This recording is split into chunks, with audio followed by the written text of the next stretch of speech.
रक्षाबंधन आ रही है। आपने उसके लिए कुछ तैयारियां की है क्या? अरे बहुत सारी तैयारी की।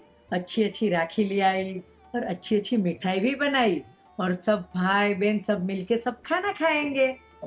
और और कुछ नहीं सोचा रक्षाबंधन के बारे में? अरे सुबह मंदिर जाऊंगी। मंदिर जाके आप उस दिन अकम्पनाचार्य और विष्णु कुमार मुनि की पूजा करते नहीं हो? अकम्पनाचार्य की पूजा क्यों करने की उस दिन? आपको नहीं पता? चलिए मैं आज आपको रक्षाबंधन की कहानी बताती हूँ। बहुत साल पहले की बात है। उस वक्त क्या हुआ था पता है? उज्जैनी नगरी में श्री वर्मा नाम के राजा रहते थे और उनके 4 मंत्री थे। 4 मंत्री बिल्कुल जैन धर्म में मानते नहीं थे, उनके द्वेषी थे। अब उस समय पे नगर में अकम्पनाचार्य आदि 700 मुनिराज आ गए थे। जब ये 700 मुनिराज आ गए ना, तो उस वक्त गांव के सभी लोग उनके दर्शन के लिए निकल पड़े। अब अकम्पनाचार्य मुनि को तो कुछ नॉलेज रहते ना हमारे मुनि महाराज के पास। ऐसे अकम्पनाचार्य मुनिराज को समझ में आ गया था कि कुछ तो अनिष्ट होने वाला है। इसलिए उन्होंने अपने जो मुनिराज थे उनको बता दिया था कि कोई कुछ भी नहीं बोलेगा। तो सभी ने मौन के बैठ गए थे। जब ये श्री वर्मा महाराज अपने चारों मंत्री के साथ गए, तो ना किसी ने उनको आशीर्वाद दिया, ना कुछ बोले। तो चारों मंत्री बोलने लगे, महाराज जी से, आपको हमने पहले ही कहा था, ये सारे मुनि महाराज कुछ होते नहीं है, इनमें कुछ अक्कल नहीं होती है, पर आप खामोखा समय बिगाड़ के इनके दर्शन के लिए आ गए। जब वो जा रहे थे ना, तो रास्ते में उनको शुद्धधर्म मुनिराज मिल गए। उन्होंने उनकी भी बहुत कड़ी बुरी निंदा की। अब शुद्धर नंदी महाराज जी थे तो बड़े नॉलेज वाले थे, तो उन्होंने उनके साथ विवाद किया और उनके विवाद में मुनि महाराज जीत गए। अब ये चारों जो मंत्री थे ना, उनको बड़ा गुस्सा आ गया। उन्होंने सोचा, ये क्या, महाराज जी को पता चल गया कि हम तो कुछ गलत बोल रहे थे। वो सोचने लगे कि कुछ तो करना पड़ेगा ताकि इन सारे मुनि महाराज जो है ना, उनको और ये मुनि महाराज जिन्होंने हमारे साथ बात की, उनको सबक मिले। अब उन्होंने रात्रि में, आप सोच सकते हो अपेक्षा में, मुनि महाराज को मारने के लिए रात्रि में तलवार लेके निकले और फिर वहां जाके वो मुनि महाराज जो थे ना, शुद्धानंदी महाराज जी, उनको उनके गुरु ने आज्ञा की थी कि देखो, आज तुमने क्या किया, तुमने क्यों उनके साथ विवाद किया। पर क्या जब उनके मुनि महाराज ने आज्ञा दी थी, तभी शुद्ध मुनि महाराज नहीं थे और उस वजह से उन्होंने उनसे विवाद कर लिया। उन्होंने प्रायश्चित मांगा। तो अकम्पनाचार्य ने कहा कि तुम जहाँ पे उनके साथ तुम्हारा विवाद हुआ था ना, वहीं जाके खड़े रहो। और इसी वजह से शुद्धानंदी महाराज जी वहां पे अकेले थे। पर उनकी रक्षा किसने की आपको पता है? वन देवी ने। जब ये चारों मुनि महाराज ने उनके ऊपर तलवार लेने के मारना चाहा ना, तो उस वक्त वहां पे देवी ने आके इन चारों जो मंत्री थे ना, उनको किलित कर दिया। दूसरे दिन पूरे गांव के लोग इकट्ठे हो गए। राजा ने भी देखा और राजा ने उनको बहुत गुस्सा किया और फिर चारों को गद्दे पे बिठा के उज्जैन नगरी से निकाल दिया। अब आगे क्या हुआ पता है? ये चारों मुनि महाराज की निंदा करके, उनको परेशान करके वहां से निकले थे ना, पर उनके मन में द्वेष था, कुछ तो करेंगे, कुछ तो करेंगे। अब वो लोग वहां से निकल के हस्तिनापुर पहुंच गए। हस्तिनापुर के राजा पद्म थे, उनको उन्होंने कुछ सहायता की थी, उस वजह से वो पद्म राजा ने उनको एक वर दिया। तो चारों मंत्री बहुत चालाक थे, बोले राजा हमें कोई जरूरत नहीं है अभी इस वर की, जब हमें जरूरत होगी तब हम आपसे वर मांगेंगे। उसके बाद ऐसा होता है कि जो अकम्पनाचार्य 700 मुनि महाराज है, वो विहार करते करते ये आ जाते हस्तिनापुर में। अब ये महाराज को देखते ही ये चारों जो मंत्री थे ना, उनकी अक्ल वापस कर। अब उन्होंने पद्म राजा से जाके कहा कि हमने आपसे कहा था, हमें 7 दिन ये राज्य चलाने की अनुमति दीजिए।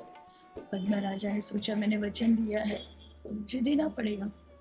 अब ये मंत्री ने कितना बुरा किया कि जो 700 मुनि महाराज जहाँ ठहरे थे ना, उनके आजू बाजू चारों ओर लकड़े लगा दिए और आग जला दी।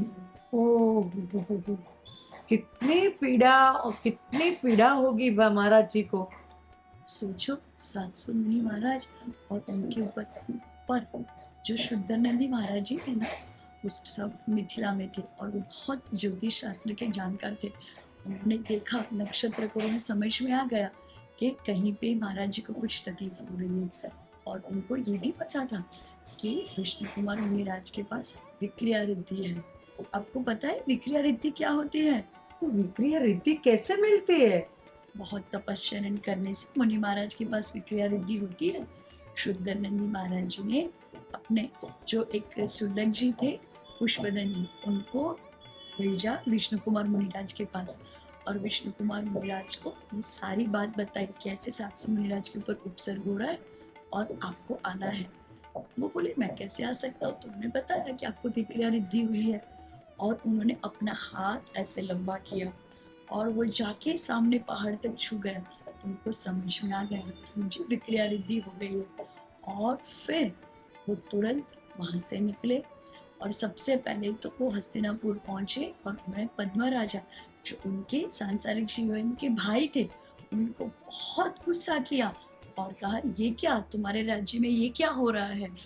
तो पद्मा राजा ने उनकी बहुत उनसे माफी मांगी। उनको भी समझ में आ रहा था कुछ गलत हो रहा है। देखो इसलिए तो कहते हैं ना कि जब भी कुछ गलत हो तो उसका तुरंत प्रतिकार करना चाहिए, पर हाँ। उन्होंने नहीं किया।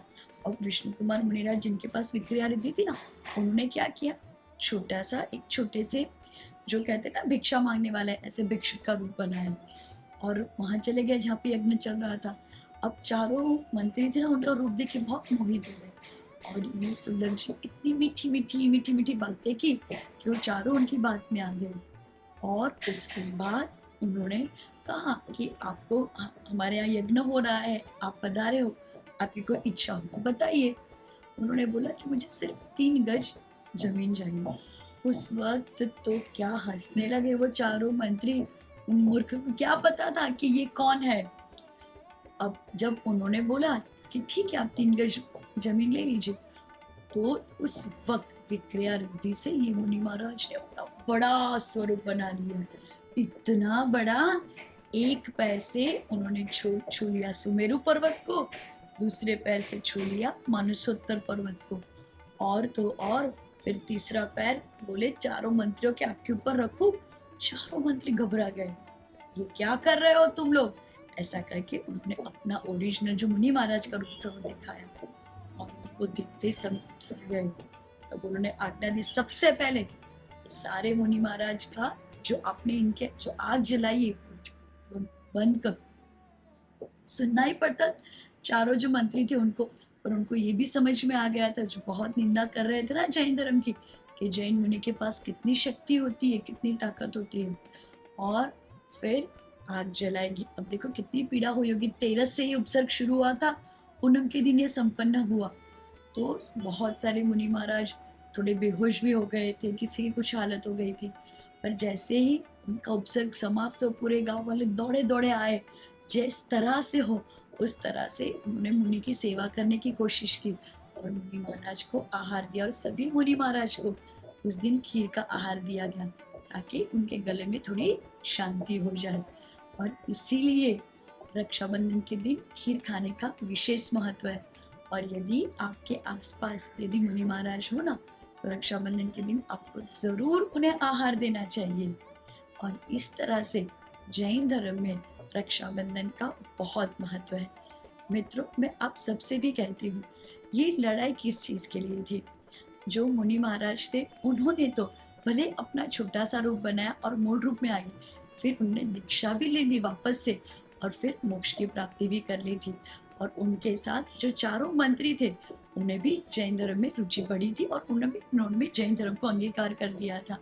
पर सोचिए, यदि सही वक्त पे विष्णु कुमार मुनि महाराज नहीं आए होते तो क्या उस 700 मुनि को बचा सकते थे। हमें भी इस रक्षाबंधन के दिन संकल्प करना चाहिए, संकल्प करना चाहिए हमारे तीर्थ स्थानों को बचाने के लिए, संकल्प करना चाहिए हमारे मुनि महाराज की रक्षा करने के लिए, संकल्प करना चाहिए हमारे जैन धर्म को बचाने के लिए। और जब हम सब एकत्रित होकर ना सिर्फ संकल्प लें पर इस दिशा में कार्य करेंगे ना, तो हमारा ये कार्य जरूर सफल होगा और हमारे जैन धर्म की जरूर रक्षा होगी।